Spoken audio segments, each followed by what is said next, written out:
Malaki.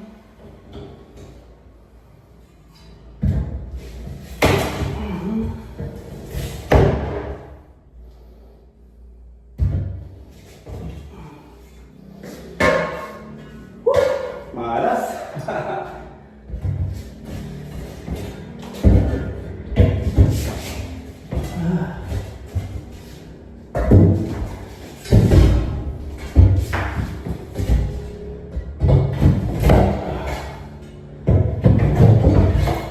Ay. Woo. Thank you, Lord. Yo mga tol, good morning. Good morning, good morning, good morning. 7:30 na ng umaga ngayon. At mag-work tayo siyempre sa patayan natin ang ending. Dito tayo maninigil sa bus. Paro tayo. Ito yung card natin ngayon. Tag 100 lang din. May bakante na lang na 3. Pero puno na. Puno na. Pero marami na rin ako pagbayad. So yun mga tol. Nasendan ko na ng payment reminders yung mga bettors natin. Yung iba nagbayad na rin. Yun na. Napuno na rin yung card natin. So tag 100 lang kasi to. Parang ano lang to sa kanila, tag 10 piso. Pag tag 100, mabilis mapuno. At 8:19 na ng umaga. 19 na ng umaga mga tol. Tayo papasok na, kanina pa tayo nandito. Nagpapa-araw. Share ko sa inyo yung ginawa kahapon. Share ko sa inyo yung ginawa kahapon ni Tropa. Hindi ako nakapag-vlog kahapon eh. Kasi talagang busy. May pataya kasi ako ng, di ba, umaga. May pataya ako ng ending. Alas 8, nandito na siya. Grabe, ganun kasipag. Ganun mag-grind, di ba? Eh, galing pa siya sa ibang barangay. So, alas 8, sakto. Nung pinag-usapan namin, nandito na siya. Sabi ko kasi, baka pwedeng, sabi niya kasi, alas 9 siya pupunta. Ganun. So, sabi ko, baka kaya ng 8. Kaya kung ganyan, para nga medyo maaga-aga matatapos kung sakali. So, kung okay siya ng alas 8, di alas 8 talaga, nandito na siya. Alas 8, tumatawag na siya sa akin, nakatay ko na rin siya. Di, yun, alas 8, dumating siya dito. Tapos chinek na yung mga ilaw. Yan, di ba, napakadilim yan. Dati kasi kahit buksan ko yung mga ilaw dito, yan, lumiwalag na nga. Isa pa lang yung binubuksan ko, ano. Yan yung mga ilaw na pinalit. Dati kasi maliliit yan eh. Diba? Isa pa lang yan. Binuksan ko. Lumiwalag na. Sa dulo. Yan, ganyan. Yung pa yung gamit ni Tata. Dito, mas maliwanag pag ito. Yan. Mas maliwanag pag itong gitna. Diba? Yan pa lang. Kahit isa lang ang buksan natin. Medyo maliwanag na. Paano pag binuksan natin lahat? Yun, nakikita yung bahay. Diba? Napakaliwanag. Maganda mag-vlog pag maliwanag eh. Kasi Mia, pininturahan na niya yung kwarto niya. Hindi ko na siya natulungan dito. Kasi pumasok ako. Nag-open ako ng shop. So ito pala yung napinturahan. Ito na. Ewan ko kung ano. May tawag sila dito na nilalagay nila eh. Yan. Tapos ang problema niya, hindi daw masarado yung pinto. Chinek ko nga, no? Hindi masarado.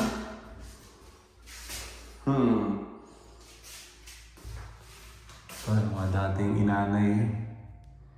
Inanay dati. Inanay kasi itong bahay. Pero pinaalam niya, pinapest control ko.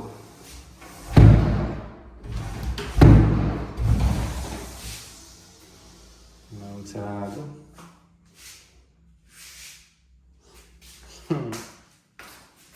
Dapat yata ano ito. Yung tawag dito, yung babawasan pa, no? Yung kakayurin. O baka hindi pantay. Pantay naman eh.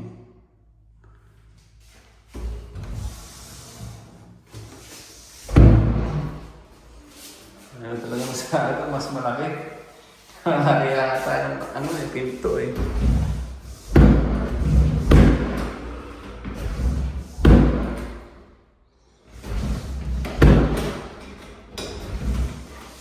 baka mailak ko eh, baka hindi tayo makalabas eh.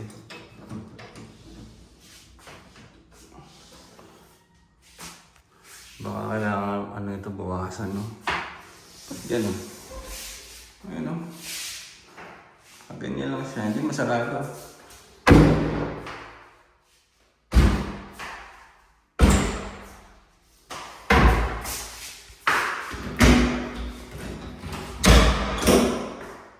Ay na, nalak ako.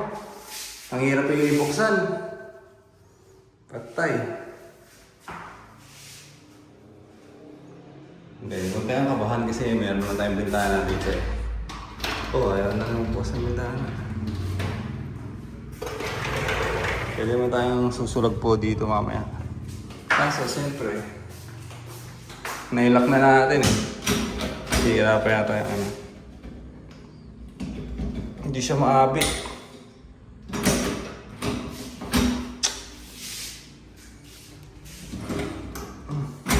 Silipa ako pa kasi. Sasarado naman siya, masikip lang. Ngayon, sasarado naman siya, masikip lang. Kaso, hindi naman mga puto eh. Wala akong pwersa. Mahirap siya mga tol. Oh.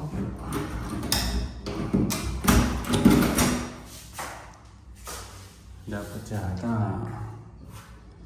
bawasan. Sakto lang naman dito eh. Dapat ano siya yung kakayurin, di ba? Sakto lang siya. Buksan natin sa labas. Wait, lalabas muna tayo dito. Pucha. Yes.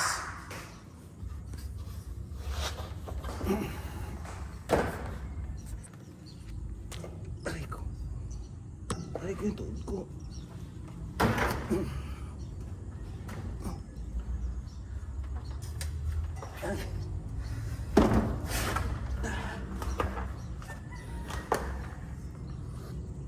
Talo tayo dito. Wait, wala tayong upuan.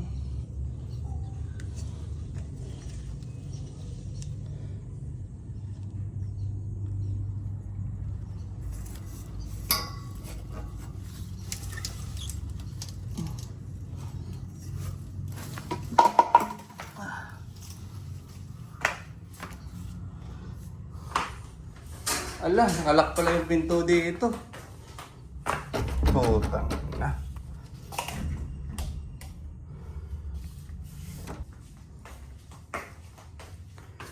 Nakalak pala yung pinto dito. Hindi ko mabuksan. At hindi ko mahatak yung nandoon.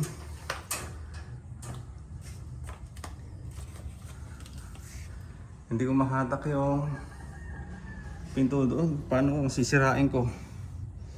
Ang hirap din. Pwede ako dito dadaan mamaya. Kaso mataas-taas din dyan.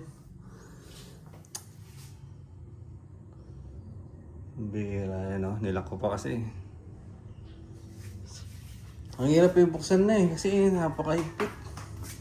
Sinipa ko lang siya eh. May pala naman, kaso sisirain ko. Hirap. Wala pa akong susi dito.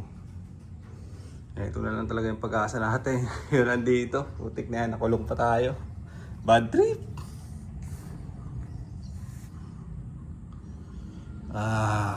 Relax, relax, relax. Isa pa, try natin ulit dito. Balik tayo.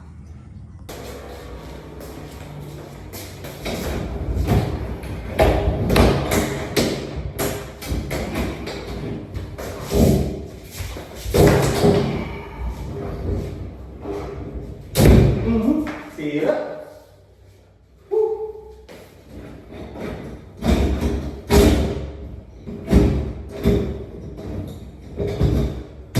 Battery. Ha! Pero kailangan natin siya sirain, hindi tayo makakalabas talaga. Nakalaki yung pinto doon eh.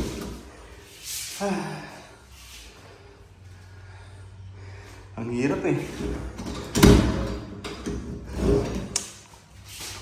Sira siya oh.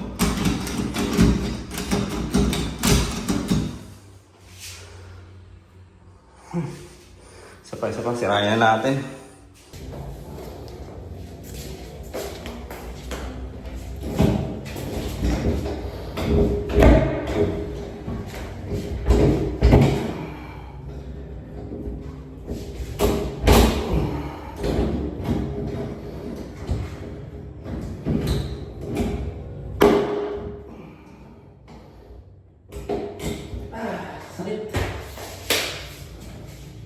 Kunti na lang, bumukas na.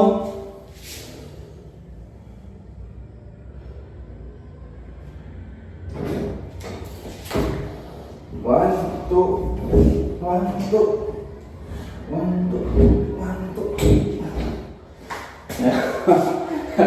Nahahatak yung palikpik ko Baka pwede na itong gano'n, no? Screw. One, two. Wala ko screw sa labas. Subukan natin yung paala.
Malas.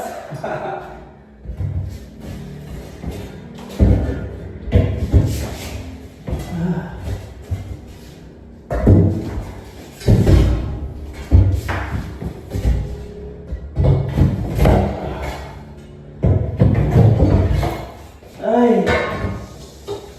Woo. Thank you, Lord.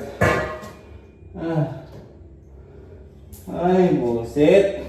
Sorry, Mia. Sira yung ano mo. Padlock. Tayo.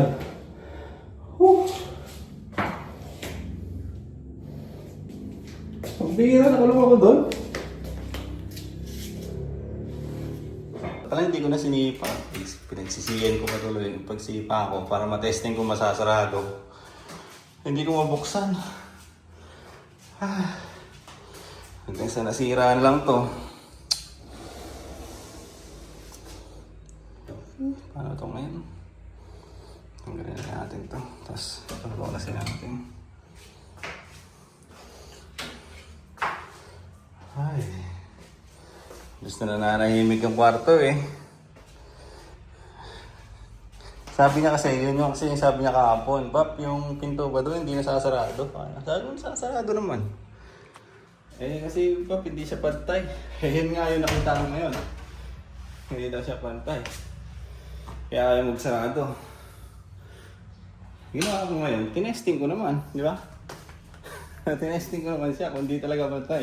Hindi nga pantay, pero naisipan ko siya sipain. Ewan ko kung nabidyoan kanina, nataranta rin ako eh. Taranta ako nung naisip ko na wala pala. Wala pala yung susi dito, nakalak pala to. Dito, nataranta rin ako nung nakalak to eh. Sabi ko, pambiyan ng buhay oh. So balik na naman ako doon, umiikot na naman ako doon sa bintana. Hanggang sa naisipan ko kunin yung pala. Yun. Buksan natin. Gamit yung pala. Linisin ko lang to. So yun mga tol. Hindi ko inaasahang pangyayari. At nakulong tayo sa kwarto.